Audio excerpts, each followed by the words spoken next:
Alright, here's my last video in my Black Forest cake recipe series.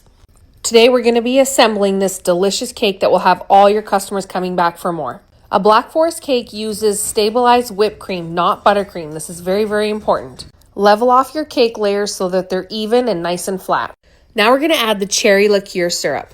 Using a squeeze bottle, I'm evenly distributing the cherry syrup over the cake to enhance the flavor and moisten without making them too saturated. This is absolutely essential for that authentic Black Forest cake flavor. Now pipe on a layer of stabilized whipped cream, creating a dam for the filling. What I mean by a dam is adding a little extra on the edges so that your filling is kind of contained inside the cake and doesn't spew out the sides.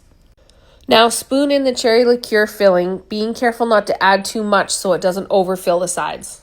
Now all you're going to do is repeat those steps for each of your cake layers. Full recipes and tutorials for the cherry liqueur syrup and filling can be found on my TikTok page. I've heard of people using a cherry pie filling that they bought at the store to make a Black Forest cake, but honestly, if you want a real authentic flavor, I recommend making the filling from scratch as well as the syrup. Now we're going to crumb coat this cake with a stabilized whipped cream as you would any other cake. Normally you'd put it in the fridge to set before you apply the final layer of icing, but with this cake I wasn't too worried about any crumbs showing because I was going to cover it in chocolate shavings anyways. To avoid getting too many crumbs in the outer layer of this icing, I piped on a generous amount and smoothed it with my offset spatula. Once I had it fairly smooth, I used my offset spatula to give it this texture. You can pretty much do anything you want with the texture of the whipped icing. There's no set way to do it. Any old way you want to do this will be totally fine. But what you can't skip for an authentic Black Forest cake are the swirlies on top. I would have added more, but I ran out of icing and was way too lazy to make more, so I stuck with 4.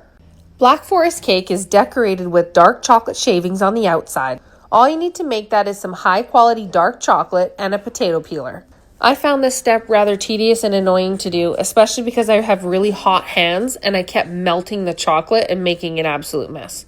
Anyway, once you have all the chocolate shavings you need, you're going to add it to the sides of the cake.